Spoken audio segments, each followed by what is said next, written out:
morning and welcome. I'm Joanne Joseph and we are joining you live from the African Insurance Exchange 2023, an exciting occasion happening here at Sun City in the Northwest Province. I am with Gift of the Givers organizer chairperson, Dr. Imtiaz Sooliman, and we're going to be chatting in just a moment. And of course, we are here at the Gift Stand, the Graduate Institute of Financial Services, and they have been interacting with a number of the delegates here, really diverse number of these delegates, 1,000 of them in attendance. The demographics of the insurance industry changing quite rapidly over the last few years. Kind of things they're going to be looking at, affording financial services leaders to engage each other, to engage their customers, to look at new products, to look at the changing insurance environment, and to reflect a plan for the industry as they tackle challenges that come their way. But the most inspiring aspect of this morning was the keynote address that was given by Dr. Imtiaz Sooliman. And Dr. Sooliman, always a pleasure to interview you. I feel a bit robbed that I haven't been able to for the last few months. So lovely to have been able to see you again this morning and listen to you speak. What struck me first of all was just how positive you were about the state of the country when a lot of us are in a very negative headspace about South Africa right now. People need to harmonic, Joanne. Nice seeing you after a very long time. It's all about mindset. When you compare what affects people, they say, how many people are living in the country? How many people are living in the country? And people think, what about me? Is there any hope? Why are people leaving? Is there any future? And that sort of sense of panic signals. Yes. What they haven't told you is how many people are coming back. If you check with estate agents and you see people, I met so many people coming back after 20 years, 30 years, and large numbers of them want to come back. There's a lot of foreigners who want to buy property and stay in South Africa. It's the best country in the world in terms of weather, in terms of mountains, but more than that, it's the best country in the world in terms of people. The fears we have are sort of overemphasized. They're unfounded. You see, yes, we have a government that has a problem, but we need to understand that government is not corrupt. Everybody in government when we can't say government is corrupt, we have people in government that are corrupt. There's a lot of good people in government who want to do a lot of right things. It's a lack of skills, it's a lack of experience, it's sometimes being obstructed, but that system will change. People worry about social unrest and civil unrest. That's not an issue. You have crime, you have criminality, you have trucks being burned. That's not carried out by the masses. That's carried out by a dedicated few intent on causing havoc in the country. But it's a small band. The police services, you say they're corrupt, they're ineffective. That's changing. I can tell you that quite confidently because I interact with the heads and the people on the ground all the time. Yeah. I don't sit in an office. My job is in the field. I meet government, I meet civil servants, I meet police, I meet generals, brigadiers, ordinary people. And I can see actively everybody's now working on how to fix the country. But we need to understand that to fix the country, we need to take ownership of the country. South Africans need to understand the country does not belong to the government. It's not their country. They're only administrators put by us there. If we don't like it, we put new people in it. It's as simple as that. So you be an active citizen. To be fair to government, 7.4 million people's taxes can't look after 65 million people.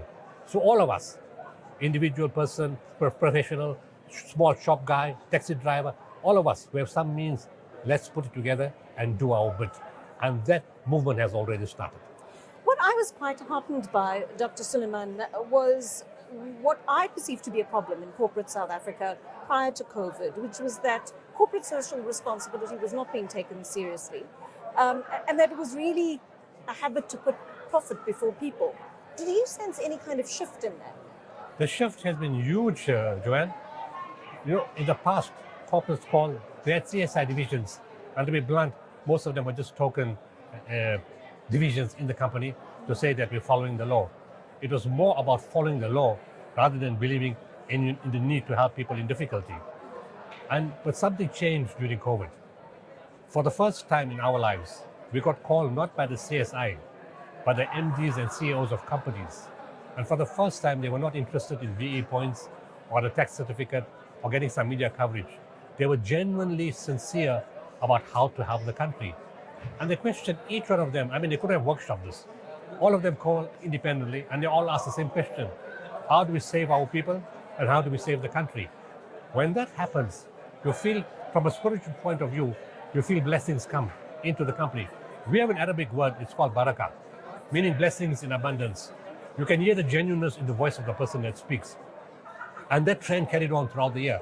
And that's why 2020 was one of our greatest years in terms of collection drive, when it was one of the worst years for the country in terms of economics. Job losses, companies closing down, no economic activity, no export, no import. And you could see people were very keen to do something different. A man comes to the office and he says, every year I've been giving you a certain amount of money.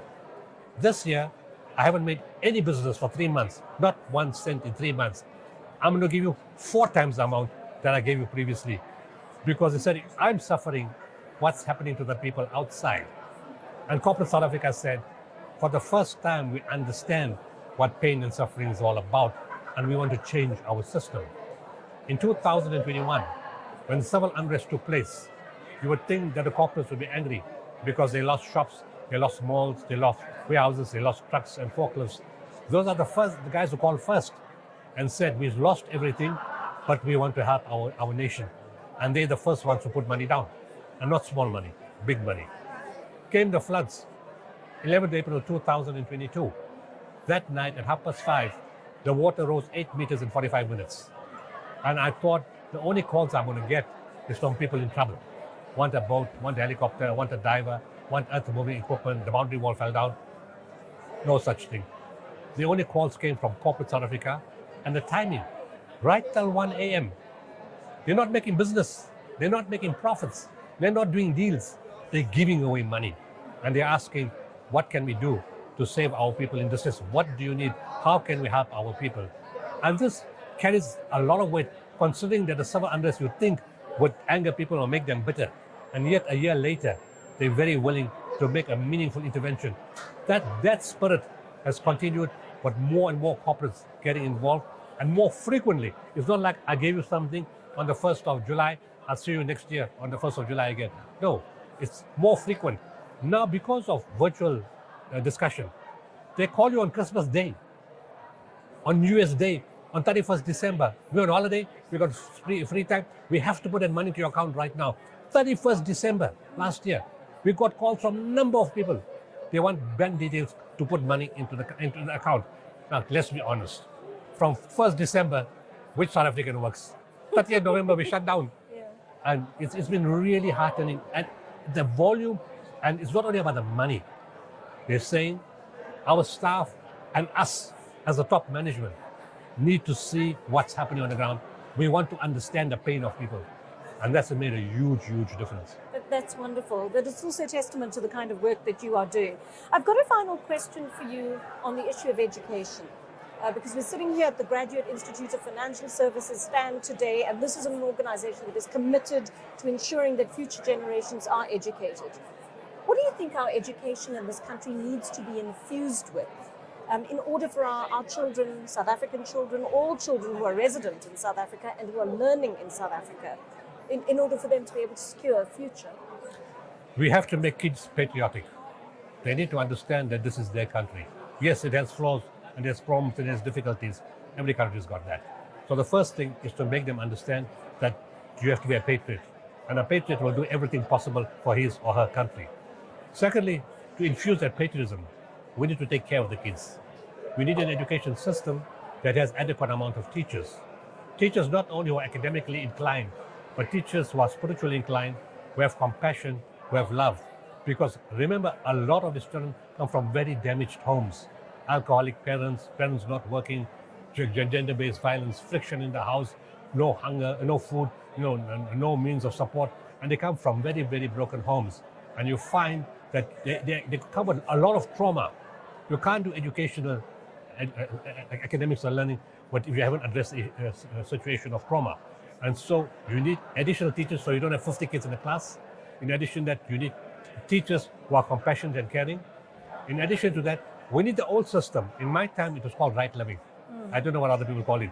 And where you taught subjects of value, of principles, and how to behave in a correct manner. We need to bring that back.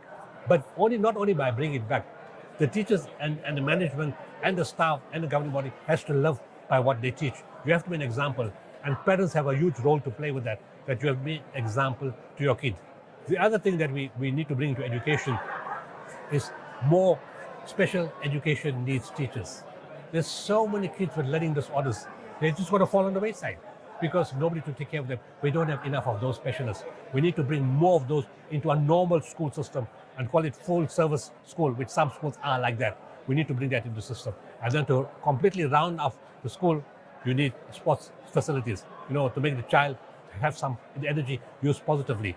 Recently, corporates with us have been going and sponsoring AstroTurfs. And that's making such a huge difference. Ours at Patterson High. Dennis Brutus was from there. Yes. James Carroll was from there.